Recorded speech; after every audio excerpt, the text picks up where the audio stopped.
Então, a gente está aqui agora com a Raquel Garbelotti. Primeiro, queria te agradecer, Raquel, pela gentileza de estar participando dessa conversa, desse projeto. E eu gostaria de pedir que tu, por favor, poderia te apresentar para nós. Olá, Diego, boa tarde. Agradeço também o convite, que eu sei que é parte de um projeto seu, né? Uma espécie de documentário, pelo que eu pude entender, sobre diversos aspectos que passam a vida de um pesquisador, de um artista, e que trazem com eles diversas consequências, entre elas a pergunta se a arte já te deu medo, né? Hoje se você, em algum momento, esse tipo de afeto, né, passou pelo seu corpo, pela sua experiência, né? Então, eu sou artista visual, tenho o doutorado, eu realizei o doutorado na ECA USP e, recentemente, o pós-doutorado no Cinema, Rádio e TV da USP. Eu concluí o ano passado, né? E sou docente, né? Professora na Universidade Federal do Espírito Santo. A minha cadeira é Espacialidades, a Escultura. E tenho essa questão com a docência, né, e a pesquisa. Participo do grupo PLACE, de pesquisa na UFES, e um grupo na UF, que é Espacialidades Críticas, mais ligados a questões do território urbano, da arquitetura e modernidade, né. O que mais que eu poderia falar de mim? Acho que tenho uma prática de artista, né? Desde muito tempo atrás, não sei nem quantos anos agora contando da saída da graduação, mas já realizei diversas exposições, diversas formas de experiência com diversas mídias, mídia sonora, mídia audiovisual, mídia escultura mesmo, instalação, site-specific, uma série de nomenclaturas que a gente ouve, né, que vem da modernidade para o contemporâneo, né. E posso aproveitar, Raquel, assim, já que tu está fazendo essa retomada tão legal, assim, da construção da artista, né? E já aproveitando como tu tocaste no início, assim, se a gente voltasse um pouco, assim, para esse início de trajetória, essa Raquel que estava também se construindo como artista nesse trabalho, ela lembra de algum momento em que não tinha interesse pela arte, ou a arte causava algum medo, um estranhamento, um desconforto? Existiu algo assim? Olha, eu acho que, na verdade, eu sempre gostei de arte mas de maneiras muito diversas, né? Quando eu era adolescente, eu fazia aula de desenho, era um desenho acadêmico, e não tem nada a ver com as práticas que eu faço hoje, já considero semelhança e tal, mas foi uma primeira introdução, isso quando eu estava fazendo o colégio, né? Estava estudando ainda, acho que eu não estava nem no colegial ainda, o começo chamam de ensino médio hoje. E eu já fazia essas aulas e já tinha uma coisa de desenhar muito em casa, mas na verdade, eu fiquei muito interessada em arte contemporânea, em arte, no que eu faço hoje, por meio de uma exposição que eu fui ver no Museu de Arte Moderna de São Paulo, que naquele momento ainda acontecia, eu via a exposição e ao lado, na Pinacoteca não, no MAN, né, no Museu de Arte Moderna de São Paulo, e ao lado, que eu acho que é na Sala Paulo Figueiredo hoje em dia, não sei, havia um debate, estavam participando uns alunos da USP, e estava o Nuno Ramos falando, a Leda Catunda, a Ana Tavares, era uma exposição, acho que chamada, se não me engano, Arte Híbrida, e, se não me engano, ela foi curada pelo Sérgio Romagnolo. Então, isso foi muito antes da minha, um pouco antes, talvez um ano ou dois antes do meu ingresso na Faculdade Santa Marcelina. Eu sei que eu estava com um amigo, ele me levou nessa exposição, e aí eu quis ver o debate, eu falei, olha, eu não sei o que é isso, mas eu quero ser isso. Legal. Então, eu quero fazer isso, não é ser isso, Sim. eu quero fazer isso. Aham. E aí foi muito interessante essa experiência de visitar uma exposição no museu e ao mesmo tempo, na sala ao lado, existia o debate, né? Quase como se a gente estivesse podendo ver naquela época dos anos 90, que eu acho que foi o Arte Híbrida, depois preciso corrigir essas datas direito, mas a 2000, não sei, uma coisa que a gente nem tinha tanto uma prática de exibição dos projetos, ou das questões conceituais que orientavam o trabalho. E ali eu tinha quase que ao mesmo tempo as duas coisas num lugar só.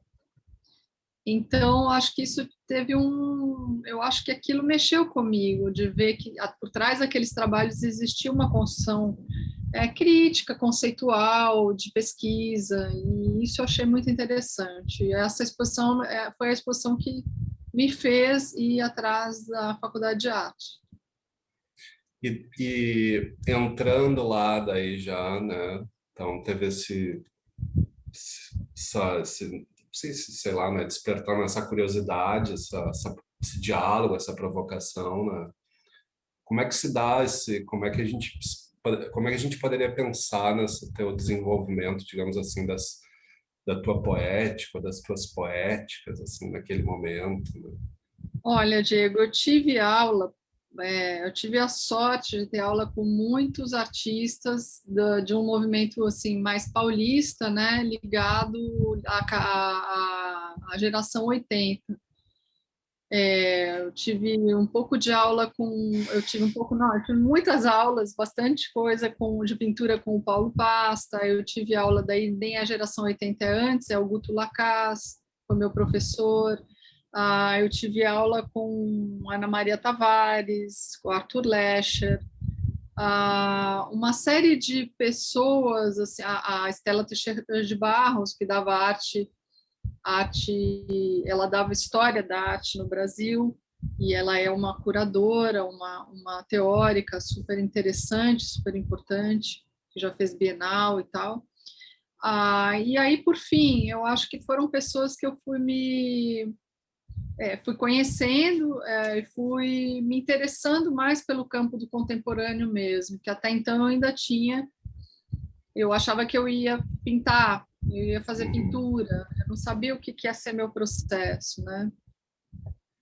Eu acho que eu até ia muito bem nas aulas de pintura do Paulo, mas eu acabei optando por uma vertente mais tridimensional. E eu acho que houve uma mudança super forte assim na minha personalidade, no meu modo de ver o mundo, porque eu também continuava ainda achando que o mundo era construído por um certo olhar, né, para as coisas que refletia ou se dava pelos códigos mais normativos de representação ou de entendimento do mundo, né, de capacidade de representar o mundo. E aí, por meio desses professores e desse tipo de ensino, eu fui pensando que existiam outras formas de significar, outras formas de representar ou de expandir um repertório estético e até crítico, né? A partir de outras referências que não normativas, assim, né? Ligadas à construção do que é o modo de olhar, né, o modo de ver na arte, né? Uhum. Então acho que essa foi um primeiro choque assim nas aulas, né? Um primeiro susto assim no sentido de, putz, tem um mundo aí que não se dá por essa via, né? De uma construção quase que racional, uma racionalização da arte também, né? Mas por outros caminhos, né? E é interessante estar comentando, assim, porque uma das ideias também dessas conversas é pensar muito também, assim, para jovens artistas ou professores também, ou aquelas pessoas que estão às vezes estão a fim de começar também a dar um passo, esse start, assim, né, nesse campo, nesse mundo, né? E tu falando é legal de ver porque parece que as coisas têm pesos históricos diferentes ainda, né? Tu tá falando, Sim. pô, a tua formação, né, década de 90, assim, mas ao mesmo tempo para o mundo ainda de fora do campo, talvez aqueles meios ou suportes mais clássicos ainda fossem os vigentes, né?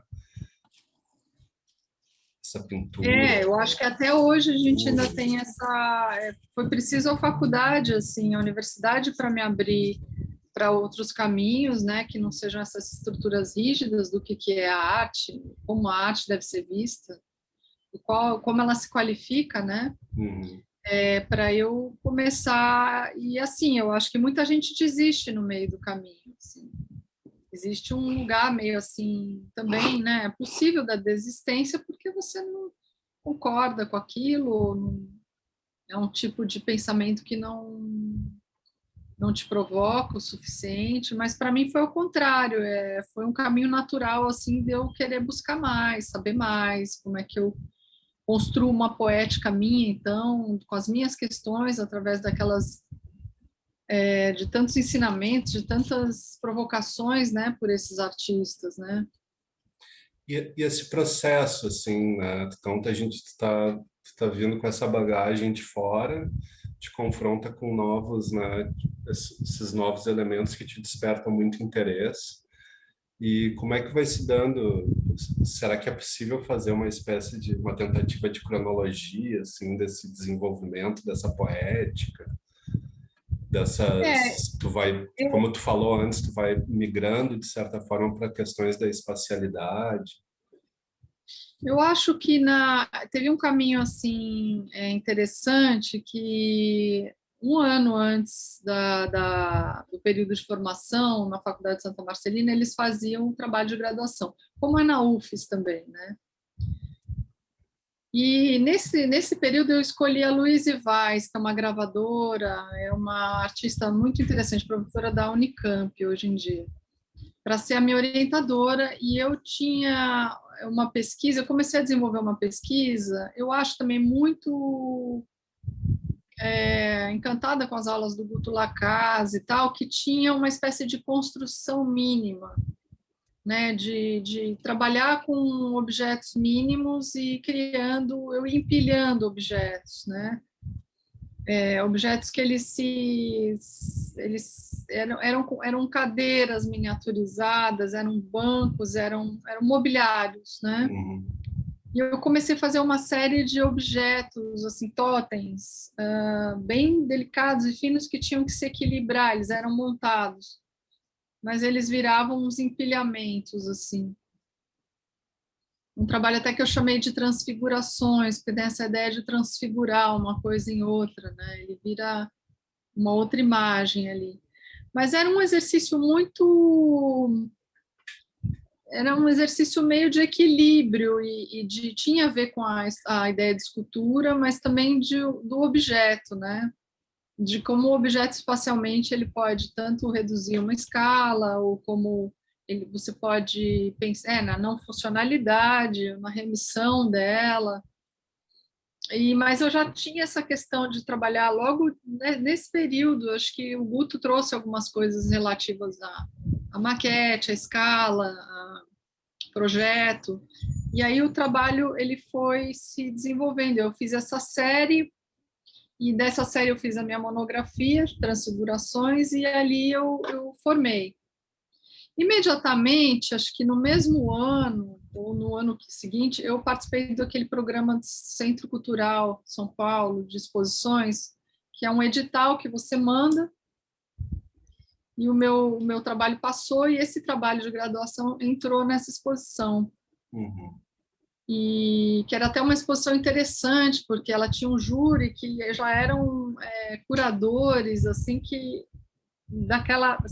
naquele momento também estavam muito atuantes, tipo o Mesquita, a própria Estela Teixeira de Barros, a Camila Duprá, enfim, acho que a Lisete Lanhado participou dessa edição, eu não tenho certeza, mas assim, há muito tempo atrás. Mas ali já tinha meio que um incentivo, né, pelo olhar desses curadores também, de uma coisa de que o trabalho faz algum sentido fora da universidade, né? Mas como era uma universidade particular em São Paulo, ela não tinha um viés, digamos assim, voltado para a pesquisa, como é o caso das federais ou universidades fora do país.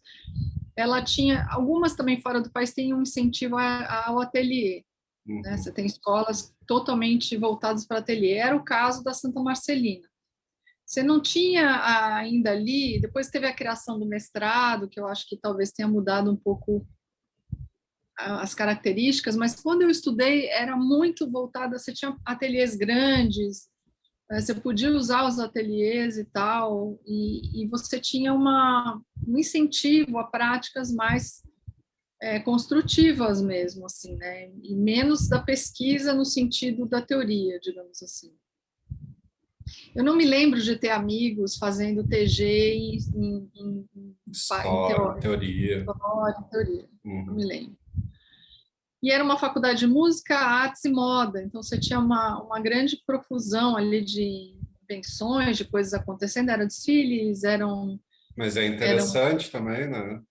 Era muito interessante, era muito rico, assim, porque você escutava o tempo todo o pessoal, era música erudita, né? Ela era muito conhecida, essa faculdade. Depois entrou a parte eletroacústica, com o Flor Menezes, que implantou, mas naquele período era muito ligada à música erudita, então você escutava piano, flauta, você estava tendo aula e escutando isso, e você descia, o pessoal de moda estava experimentando mulagem de roupa, a gente ficava amigo, e tinha toda uma geração estudando lá também, como, por exemplo, o Lourenço Bellino, Alexandre Herkovitch, todos eles foram meio que dessa geração, assim. Então, tinha cheguei a ver o desfile de formatura do Alexandre Herkovitch, por exemplo.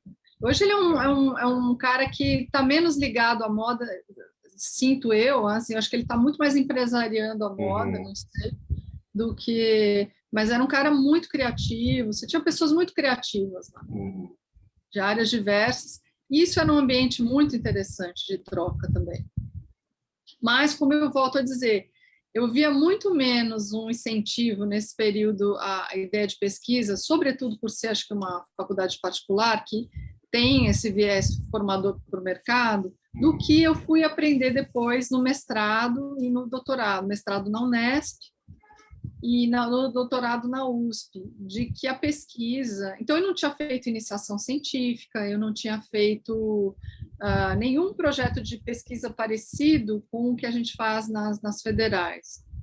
E que a gente pode entender hoje uma vertente que é a arte baseada em pesquisa, né? Então, não tinha esse caráter, né? Você tinha um mercado em São Paulo, pelo menos, sobretudo em São Paulo, muito ativo na figura do Marco Antônio Vilaça, que era um galerista que hoje depois leva o nome também, né, de Galeria Fortes Vilaça, a Márcia Fortes e a Alessandra Vilaça, que seguiram, né, mas ele era um cara que potencializou assim o mercado da arte no Brasil existir fora, para as outras galerias, para as feiras. Então era um momento em que parecia muito valer a pena também se você tivesse uma formação para o mercado, no caso, acredito eu, da FAAP, no caso da Santa Marcelina. Talvez isso tenha mudado muito daquele período para cá. Eu estaria sendo leviana se eu dissesse que é igual. Eu não sei.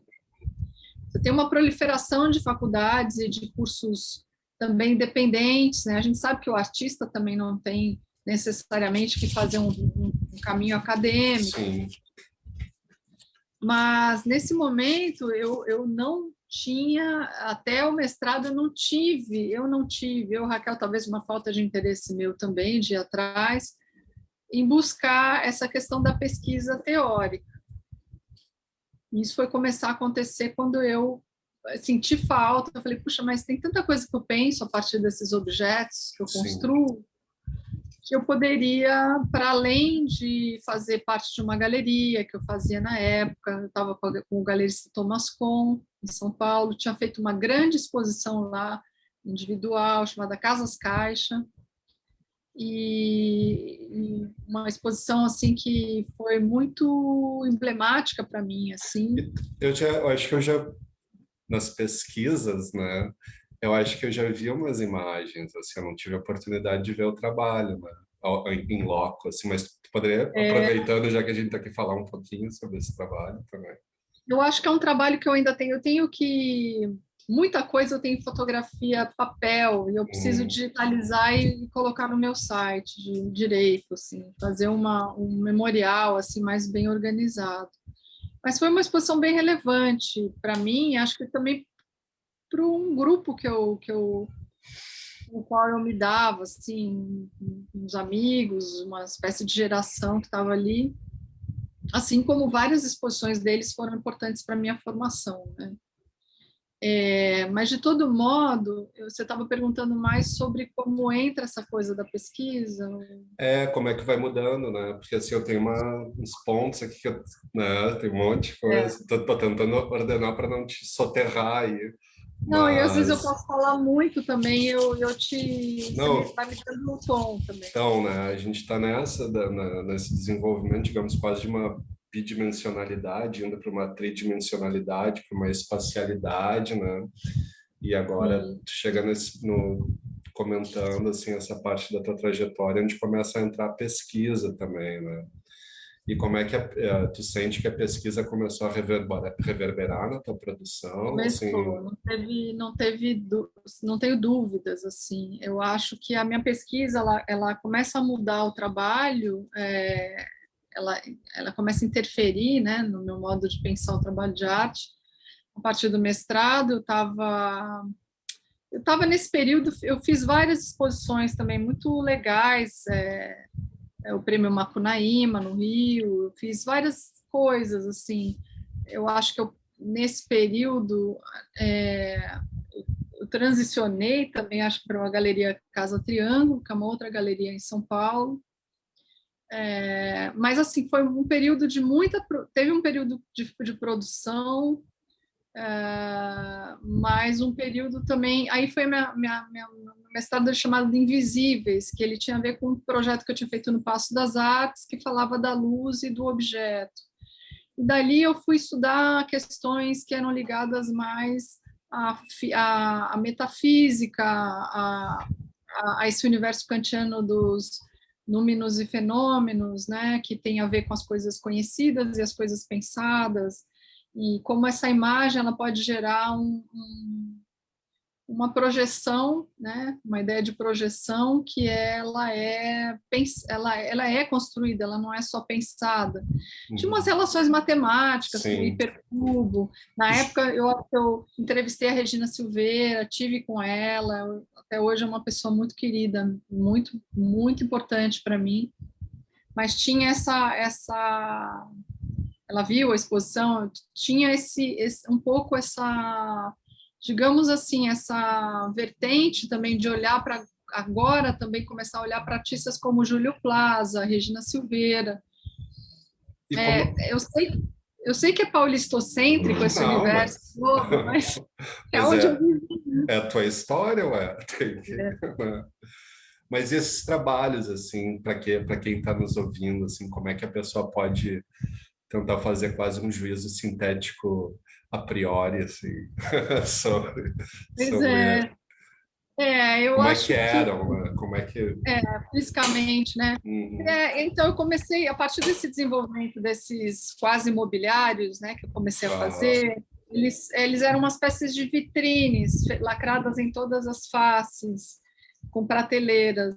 Mas eles não eram mobiliários porque eles tinham uma escala estranha e eu ia Uhum. explanando no espaço. Às vezes ia de uma parede a outra, e depois eu montava a luz do ambiente, ou ia montando junto a luz do espaço positivo, né, do cubo branco, Uhum. digamos. Uhum. Esse trabalho foi premiado no Salão Nacional. Assim, ele foi um trabalho que rodou, assim, rodou, mas não muito. Acho que ele foi apresentado no Paço das Artes, depois no Salão Nacional. Mas ele deu origem a essa ideia de que havia uma pesquisa ali que como que era pensar relacionar o ambiente, né, Uhum. dos fenômenos ali, digamos, do objeto com alguma coisa que se com, combinava ele mais a passagem do espectador pelo trabalho, na medida em que havia assim uma fenomenologia, porque esse hipercubo, digamos assim, ele ia se remodelando, ele ia se porque as vitrines elas eram de plástico, Plastic glass. plastic glass muito transparente, e a sombra, como era montada no ambiente, parecia um contínuo dela espacial, então ela ganhava um volume assim. E aí esse deslocamento, né, mais esse aparelhamento do espaço tinha para mim aí uma conformação de várias ordens, assim, de tanto do que é provocar em alguém um olhar a partir de um objeto que se mostra assim, mas ele é mais do que isso, porque ele concorre com os efeitos, né, e com as afetações, né, que o ambiente pode provocar, e o quanto você olha, aquilo é o real, e o que é o real ali. Sim. Mas era um pensamento super abstrato, quase matemático também, quase construtivo. Ele parecia um trabalho... muita gente comparou esses primeiros trabalhos com Willis de Castro, ou com o próprio Voltércio, com a Regina Silveira também. A própria Regina achava que o trabalho tinha uma filiação. Uma pegada meio minimalista também, né? Minimalista, Da então, né, ambientação. o minimalismo dos trópicos, digamos, Sim. né? Pop creto anos 90, São Paulo. Era feito, eu mesma fazia essas vitrines, né? Eu não conseguia, eu comprava os pedaços, eu mesma fazia. Eles eram bem feitas e tal, mas não eram objetos hiper bem feitos, assim, Sim. sabe? Acho que eu, naquele momento, pensava que eu poderia até trabalhar mais numa relação mais industrial, né? E depois eu acabo optando por não, porque meu trabalho ficava no meio desse caminho, eu acabei optando por não. Mas é um Mas barato isso, também, né? eu estava no meio desse caminho entre industrializar tudo ou deixar mesmo as coisas ficarem um pouco né? Entender que as imagens filmadas podiam ser em câmeras mais ou menos legais e que isso poderia passar o tempo e a imagem continuaria legal. Sim. Entender que não era esse tipo de fatura, né, da obra que faria ela ser interessante ou não. Potente. E quase que esse trabalho ele virou um objeto de estudo, né? Aí eu tentei começar a entender ela como um método de olhar, né, para o espaço, para essa condição mesmo instalativa dos objetos, né? E a gente pode pensar que nesse momento assim é assim também um desdobramento por exemplo, das questões da escala que tu já vinha. Sim. Isso eu tive sempre, assim, eu acho que começa com o Guto Lacaz lá atrás. Ele trazia muita coisa de maquete para as aulas e tem muito a ver com ele, assim. É um cara que eu, na verdade, admiro muito o trabalho dele até hoje, e eu acho que é um artista que, na verdade, nem fica muito nessa condição de artista-galeria. Ele é um cientista, ele é um pesquisador, ele é um teórico, ele é um designer, então é um tipo de artista que eu acho muito polivalente e para mim era uma grande referência. Sabe, a primeira vez que eu ouvi Laurie Anderson foi com ele, que ele levou uma vitrola na sala com um disco e a aula era ouvir aquilo. Então, tipo, para mim, o que era, né, que esse cara estava fazendo, né? Então, isso era aula, né? Era aula, era ouvir. Laurie Anderson era incrível, né? Então, ele tinha, eu acho que eu tive provocações assim muito interessantes, né? Também, que é uma coisa que acho que hoje é muito raro, se não me engano, assim, bom, pelo menos essas velocidades que a gente está andando, parar para ouvir uma coisa e aquilo chegar no... A gente estava falando de minimalismo, mas daí o minimalismo tropical, chegar nesse mínimo, que é o mínimo de atitude, ação e um pouco mais de escuta e uma liberdade de parar, sabe? Eu acho que ele estava dando uma grande dica ali, e que parece que uma aula assim, hoje, seria um escândalo quase, né? Seria um atentado a todo tipo de ordem ligada a conteudismos, né? Sim. Então, se por um lado eu não tive esse lado acadêmico, eu tive um lado experimental muito legal. Sim. Mas aí, com o mestrado, eu fui meio que desenrolando, meio que sozinha, meio que com as aulas que eu fazia, experimentando o que era esse território. Acho que o meu mestrado ele é muito simples, assim, ele é muito de alguém que iniciou ali um trabalho científico e foi tateando e fazendo como achava, assim, vendo teses de outros artistas. Na verdade, também é uma tese de é um mestrado de artista, porque ele não se propõe também a uma grande hipótese. Ele não tem ele tem hipótese científica, mas não hipótese de trabalho, mas não hipótese científica. Ele é um trabalho que toda a produção que foi feita naquele momento também foi contada como pesquisa, sabe? Então, nessa fase, tu começa a desenvolver, pelo que tu está nos contando, ou iniciar ou fortalecer uma reflexão do trabalho em relação ao espaço, as suas relações com o espectador e como isso foi se configurando para ti. Eu comecei a achar interessante pensar que qual era o melhor lugar desse espectador. Era aqui onde a gente está vendo essa fala do artista, ou é num livro, ou é na exposição. Eu acho que o passo seguinte foi pensar se a exposição era um lugar total para a obra, se ela dava sentido a muitas das coisas que eu estava fazendo. E aí eu fui pensar um pouco também na publicação, um pouco em trabalhos palestras, né? Um que eu fiz, por exemplo, no MAN, né, de São Paulo, com um panorama curado pela Cristiana Tejo e o Cauê Alves. Eu fiz com o Capacete na 29ª, acho que nona da Bienal, que era um programa que se chamava, como que era? Era Noites Especiais, que eu fiz uma palestra, uma conversa com diversos autores. Essa conversa está gravada, uma conversa de 3 horas, infinita. Mas passar o trabalho a ficar meio numa fronteira de não trabalho mesmo, de curiosidade em pesquisa, em juntar outros agentes, de trocar, talvez de lançar uma provocação e criar formas de espacializar discursos e compartilhar coisas sobre arte, né? Entendimentos. E a gente pode pensar que aí começa uma relação, um estudo com a questão do site específico. E daí uma segunda pergunta, já aproveitando a gravação, para essa pessoa que escuta, que diabos é site específico? Site específico. Especificidade. Eu tenho até um texto que eu fiz com o Jorge Mena Barreto, há muitos anos atrás, que eu acho um texto assim, muito... Ele elucida essa questão da tradução, do termo. Qual é o título aí, Raquel, para a gente divulgar? Eu posso passar depois. Pode, eu boto depois. Mas é um texto que ele fala basicamente sobre tradução, né? Que se a gente procurar no Google, na internet, site específico seria lugar específico.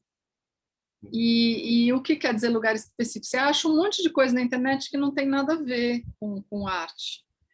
E então a tradução literal, e a gente estava vendo que essa nomenclatura estava começando a aparecer nos editais de arte, do Rumos, já estava sendo uma categoria incorporada depois dos anos 90, sei lá.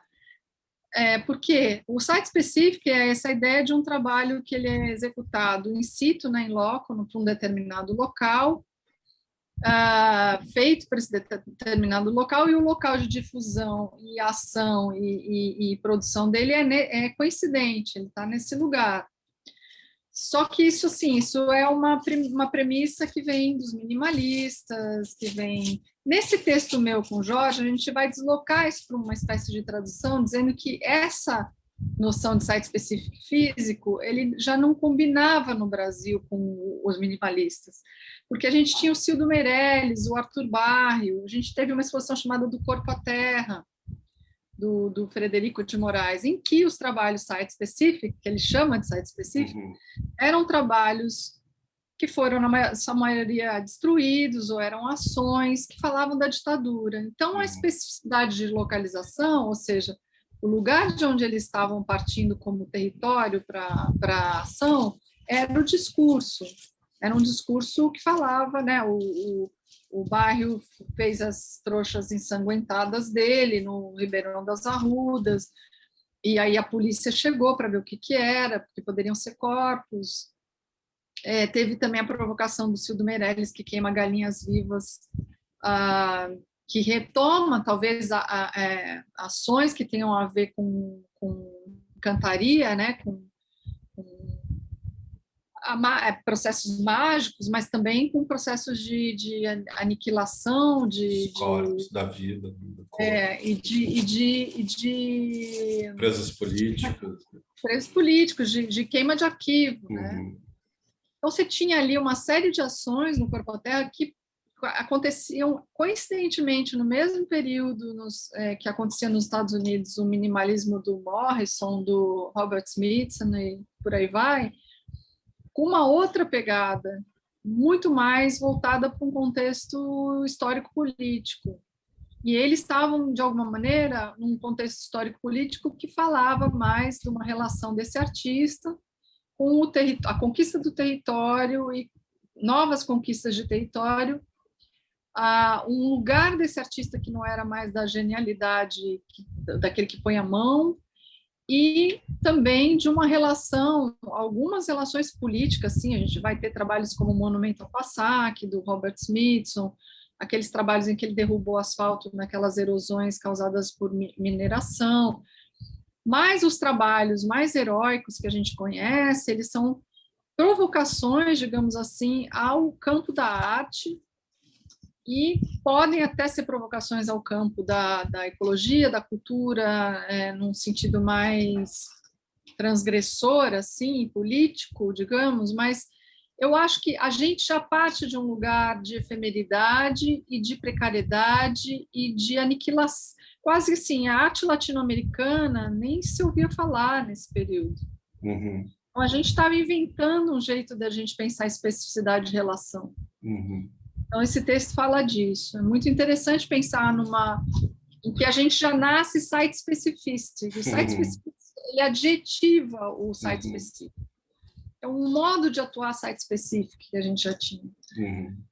Então, acho que essas colocações, assim, essas pesquisas, né? A gente mostrou esse trabalho na PAP, lá de Brasília, foi muito bacana a gente ter feito.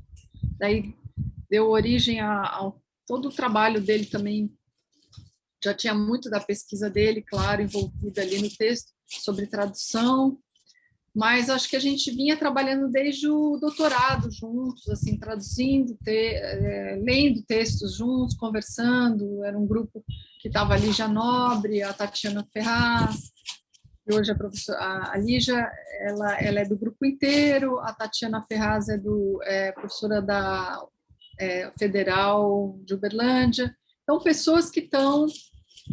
hoje você vê que tem ações, né, de pesquisa muito, muito fortes. O próprio Jorge, que é professor da Unesp, agora está indo para a Universidade de Santa Cruz.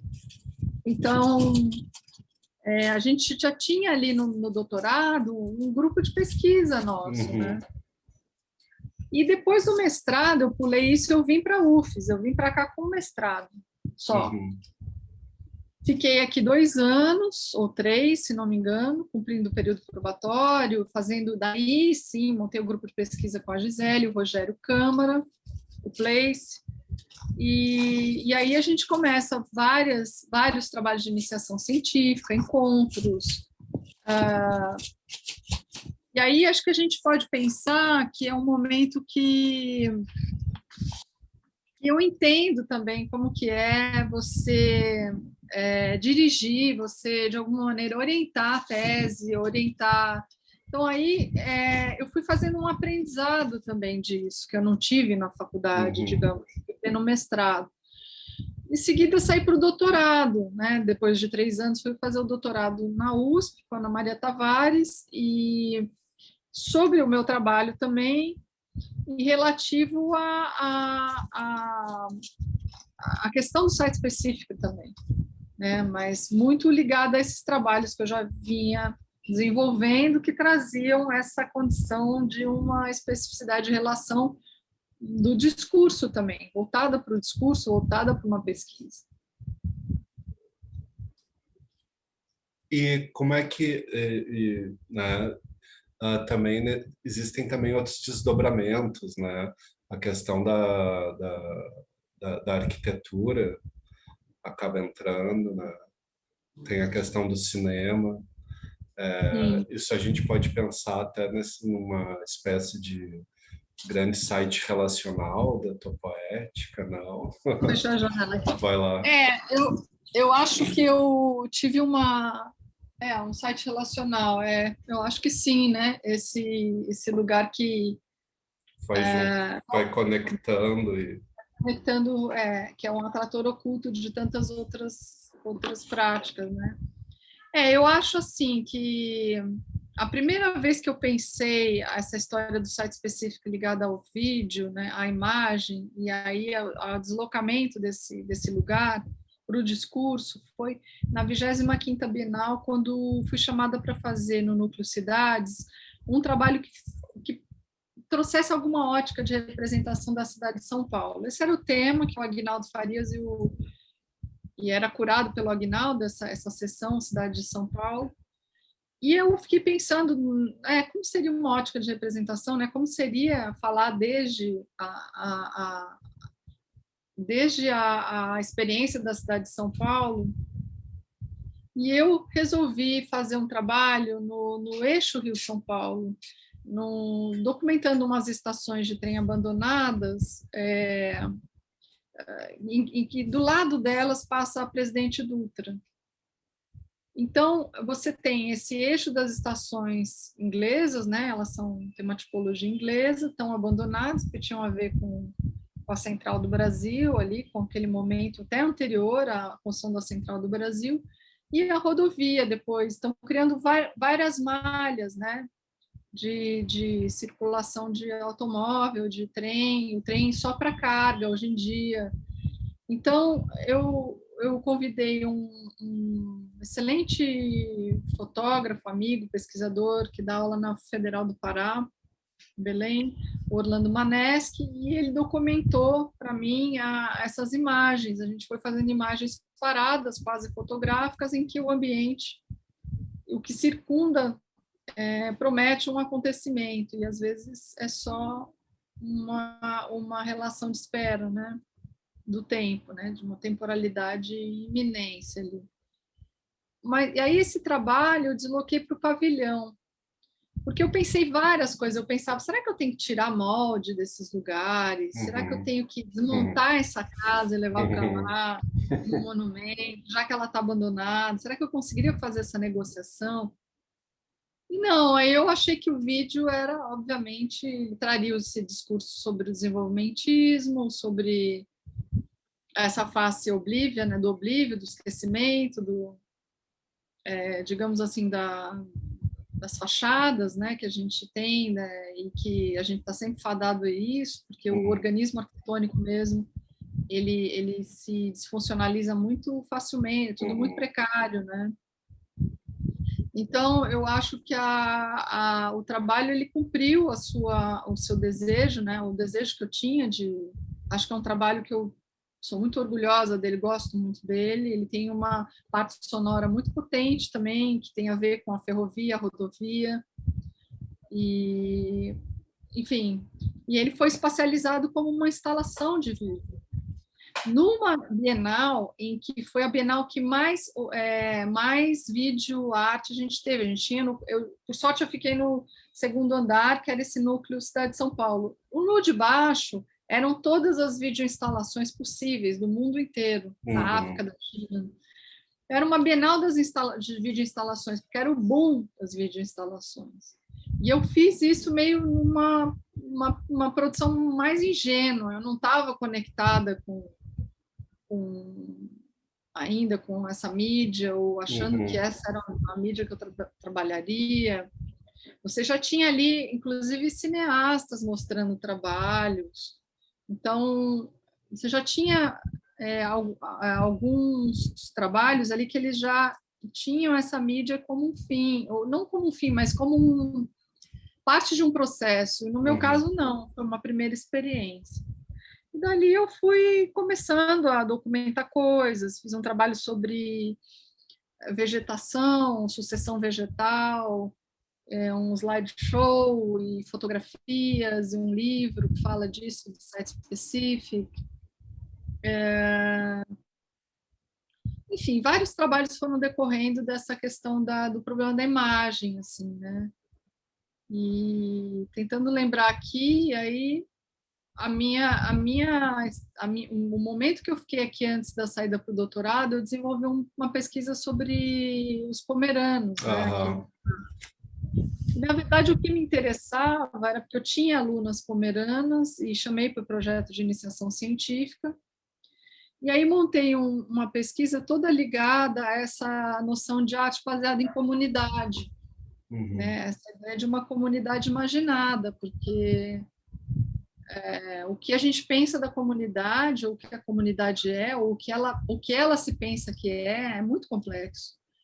Então, eu parti de alguns autores que discutiam essa relação dos anos 90 na arte, e partia de premissas contrárias. Então, não é possível chegar à comunidade, então, não é possível trabalhar com uma comunidade. Qual a escala de comunidade eu devo trabalhar?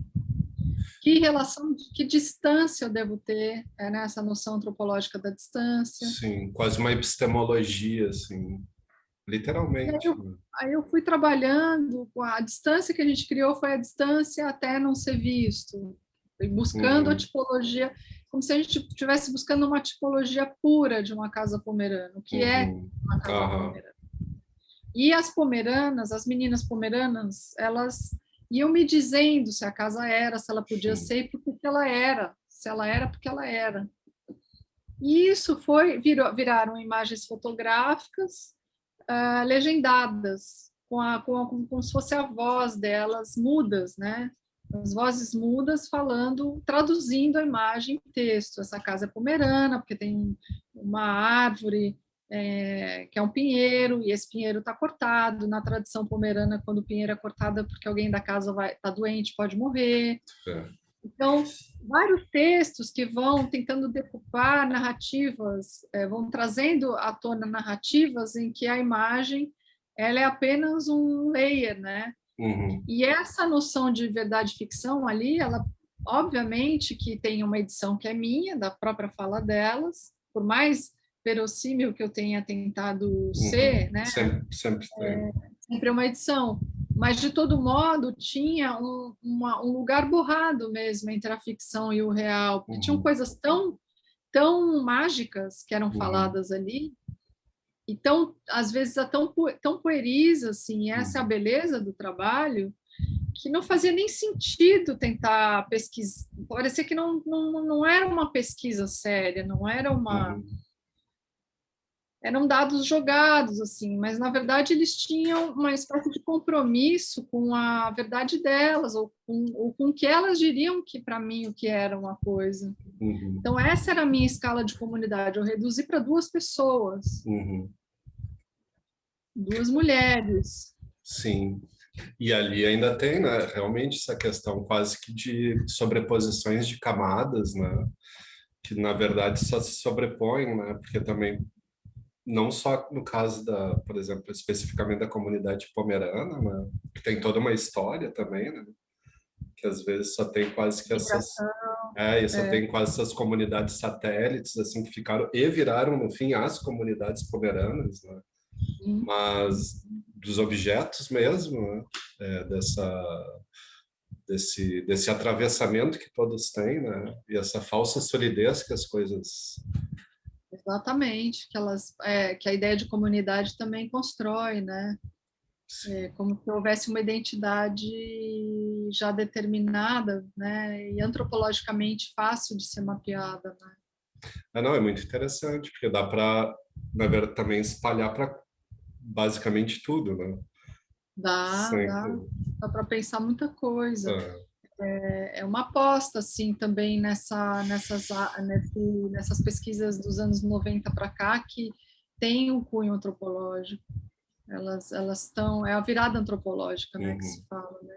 Então, eu acho que é um trabalho que ele se coloca na negativa e num momento de escuta, assim, para ver o que é possível com tão pouco material, que é legenda e foto, imagem, né, em movimento, né, imagem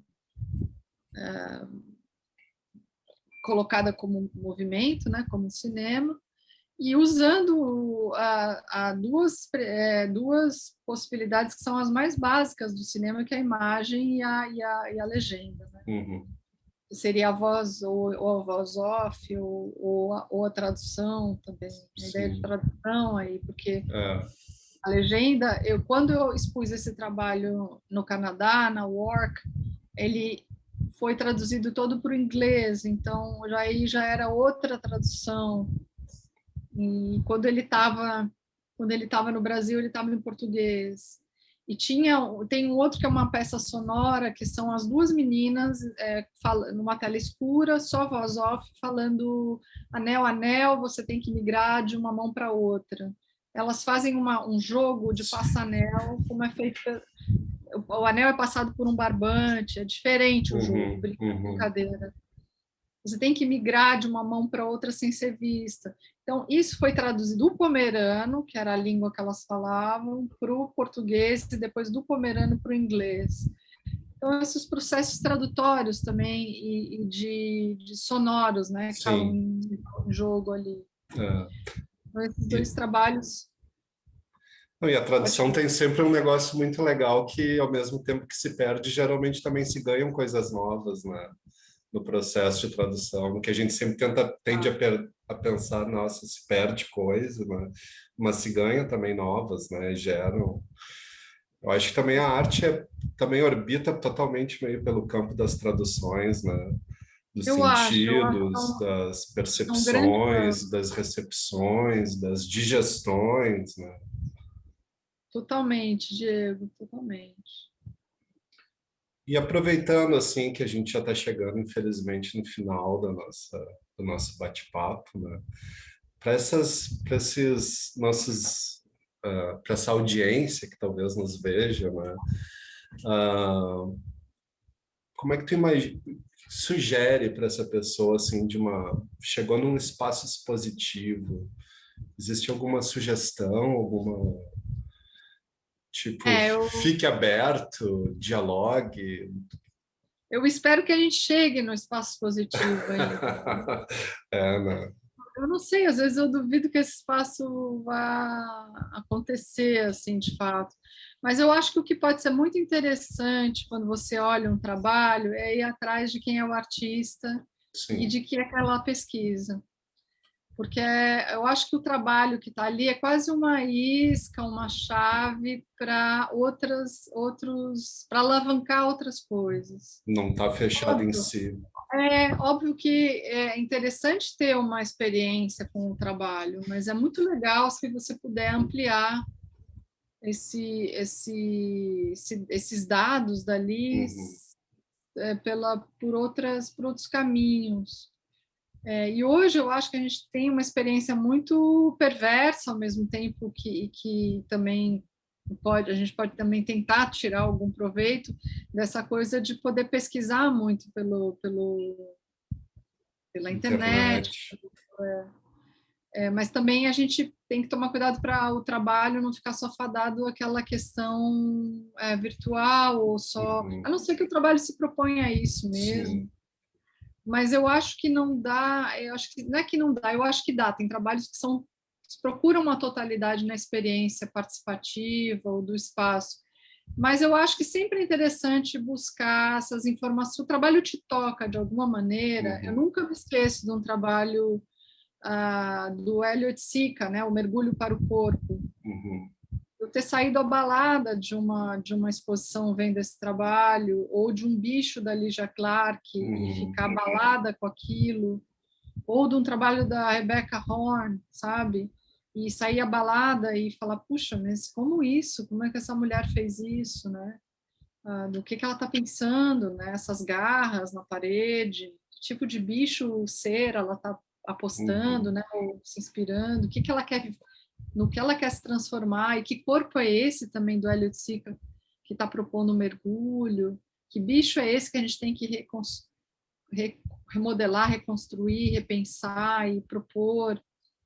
Então, acho que vale muito a pena essa experiência total ali da experiência da vivência do trabalho, mas é muito interessante saber as trajetórias, os princípios, porque assim, se a gente tem na arte dois artistas que também teorizaram a sua maneira, é a Lígia e o Hélio, eu acho. Uhum. E hoje você tem trabalhos muito teóricos e muito bem conceituados, né? Assim, também que estão discutindo racialidade, e que estão também mais até no campo da teoria, às vezes, ou uma teoria espacializada, né? E de J. Mombassa, a própria Denise Silveira, que é uma pesquisadora, ela tem um jogo de tarô, que é um trabalho muito bonito que ela faz com uma italiana, acho que é uma italiana, em que elas jogam tarô e vai para um determinado território político, uma questão política, e dali, que é uma prática mágica, a Denise tem ferramental para falar de alguns aspectos que estariam atrelados a esse encantamento, né, do jogo, do azar, né, do azar ou do destino, né, talvez, Sim. daquilo que é destino. E aberto, né? Então, para dialogar. Aberto, e E, leituras impossíveis, né? Porque ah, como pode uma teórica do quilate dela e fazer um jogo de tarô? Parece inimaginável uma coisa dessa. Duvidosa, né? No mínimo. Só que não, ela consegue trazer. Depende de quem lê, depende de quem olha, depende de quem está fazendo o jogo do tarô, de quem está participando dele. Então, é isso que é o bonito da coisa, né? Óbvio que todo jogo do mergulho do corpo, do bicho, da mulher que se torna bicho na Rebecca Horn, é parte de quem vê. O jogo acontece quando quem lê o jogo, sabe? sim. Então, pensar um pouco nisso. E aberto para conversar, curtir, inclusive para não gostar e pensar Claro, porque não para gostou, não né? se envolver também, Ah, né? Para criar um embate, uma indiferença sim. também, é parte também. Mas então tá, Raquel, gostaria de te agradecer novamente. Muitíssimo obrigado, foi muito bom, né? Foi muito Eu legal relembrar. gostei, É e... engraçado isso, muito legal. Mas, poxa, super obrigado. Logo, logo todo mundo está se vendo fisicamente, pessoalmente. Muito Tomara. obrigado. Tá bom, obrigada a você. Um beijo. Outro. Tchau, tchau. Tchau.